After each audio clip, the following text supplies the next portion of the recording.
The Art Director's Debrief, The Three Musketeers, Number 17, The Corruption of a Righteous Soul. Hello, and welcome back to the Emotive Archive. We left the Stoic Puritan John Felton standing on the precipice of a profound crisis of faith. The seeds of doubt, so skillfully planted by his beautiful prisoner, Milady de Winter, have taken root. He is now caught in a web of lies. His rigid loyalty to his master, Lord de Winter, at war with the burgeoning pity and righteous anger Milady has ignited within him. In the chapters we will declassify today, 55 through 57, we will witness the final masterful strokes of her psychological assault. We will see how she turns a man of unshakable faith into the very instrument of her demonic will.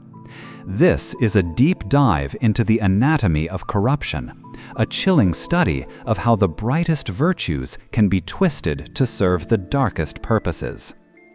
Chapter 55, The Fourth Day of Captivity, marks the beginning of Felton's complete unraveling. Milady, a master of timing, escalates her performance. She now appears not just pious, but physically ill, a damsel in such profound distress that Felton's protective instincts are fully engaged. Lord de Winter, seeing through the act, remains cold and resolved, even shortening the time until her exile. This contrast between her apparent vulnerability and Lord de Winter's seeming cruelty further solidifies Felton's new narrative. He is no longer just a guard, he is the sole protector of a persecuted saint. Milady skillfully uses this dynamic, telling Felton that Lord de Winter is not her true enemy, but merely a tool of the true demon, the Duke of Buckingham. This is a brilliant strategic move. By shifting the focus of blame to a higher, more powerful target, she elevates her own struggle from a personal dispute to a grand moral crusade. The climax of her manipulation, and the central event of these chapters, occurs on the fifth day. This is her final all-or-nothing gambit. She weaves together all the threads of her deception into a single devastating narrative. She tells Felton the truth behind the fleur-de-lis branded on her shoulder. In her telling, it is not the mark of a common criminal, but a mark of shame inflicted upon her by the tyrannical Duke of Buckingham after she resisted his wicked advances. She transforms the symbol of her guilt into the ultimate proof of her virtue. She has been branded, she claims, because she was a Puritan who refused to submit to a corrupt libertine. This lie is a work of absolute genius because it is perfectly tailored to her audience of one. It connects her personal suffering directly to Felton's own religious and political identity. She is not just a victim, she is his victim, a sister in faith, persecuted by his enemy. Felton, a man whose entire worldview is built on a foundation of absolute faith and a hatred for the perceived corruption of the court, is completely and utterly broken by this story. His last defenses crumble. The world is no longer gray, it is a black and white battle between a saintly martyr, Milady, and a demonic tyrant, Buckingham. And he, John Felton, has been chosen by God to be the instrument of justice. Milady's victory is total. She has not just earned his sympathy, she has recruited him. He falls to his knees, no longer her guard, but her disciple, vowing to help her escape and to avenge her suffering. The seduction is complete. Chapter 57, Means for Classical Tragedy, is the chilling result of this psychological victory. The chapter title itself is a piece of grim authorial commentary. A classical tragedy is one where a noble hero is brought down by a fatal flaw. In this case, Felton's fatal flaw is his own incorruptible righteousness, which Milady has so skillfully weaponized. The escape itself is a tense, Gothic sequence. Felton, the stoic guard, now acts with the precision of a seasoned operative, sawing through the iron bars of his window, creating a rope ladder from her sheets.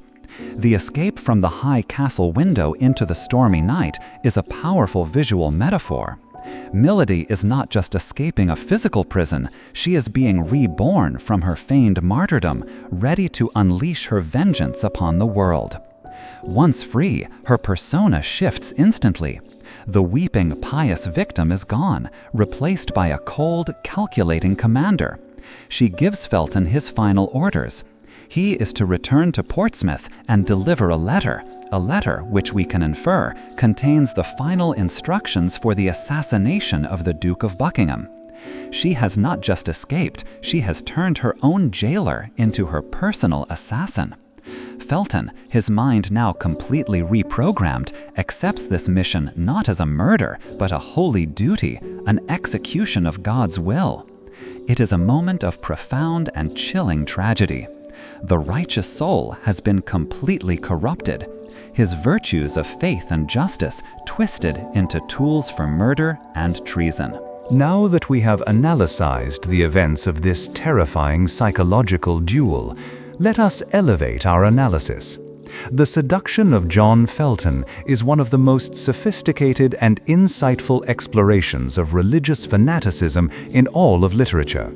It is a timeless and chilling commentary on how absolute belief, when untempered by critical thought, can become a gateway to absolute evil. Let us declassify Milady's techniques through a modern psychological lens. She is a master of what is known as ideological grooming.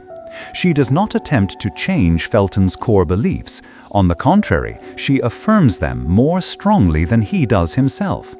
She identifies his core identity, a devout, persecuted Puritan, and she mirrors it back to him, but in a more intense, purified form.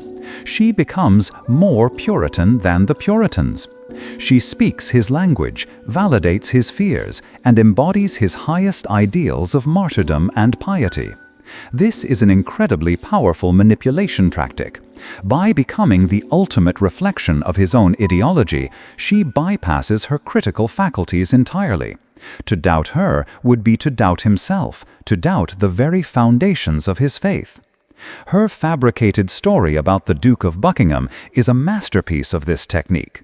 The real-life Duke of Buckingham was indeed unpopular with the Puritans, who saw him as a symbol of courtly decadence and corruption.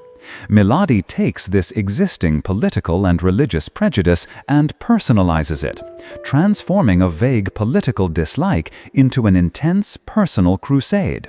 She provides Felton with a tangible, righteous target for his zeal. The Duke is no longer just a political opponent. He is now a demon, a persecutor of saints, a man whose death would be a service to God. She has given Felton a divine mandate for murder. This is the very essence of how charismatic leaders throughout history have manipulated their followers into committing terrible acts, by framing those acts not as crimes, but as sacred duties. John Felton's tragedy is that he is a man of absolute unyielding principle in a world of moral ambiguity. His mind operates in a binary of saints and sinners, of good and evil. He lacks the worldly cynicism and moral flexibility of the Musketeers. He cannot comprehend a creature like Milady, who can so perfectly perform the role of a saint while possessing the soul of a sinner. He is a man of faith who is ultimately destroyed by his own inability to question. His journey is a cautionary tale about the dangers of certainty. The moment he becomes absolutely certain of Milady's goodness and Buckingham's evil is the moment he loses his own soul. He becomes a fanatic, a man so convinced of his own righteousness that he is willing to commit the ultimate sin in its name. From an artistic perspective, this entire sequence is pure Gothic thriller. The isolated castle, the stormy sea, the beautiful and mysterious prisoner, the stoic guard, the themes of madness and religious fervor, these are all hallmarks of the genre. Dumas creates a claustrophobic pressure cooker environment where the only action is psychological. The battle is fought entirely in the mind of John Felton. We watch as if in a slow-motion horror film, as his defenses are systematically broken down, as his soul is slowly and deliberately corrupted. The means for classical tragedy of the final chapter's title is not the rope ladder or the boat, it is the successful manipulation of a good man's belief system.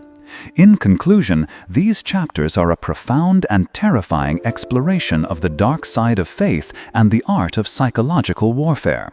Milady de Winter proves herself to be the novel's most formidable antagonist, an agent whose understanding of the human soul is her deadliest weapon.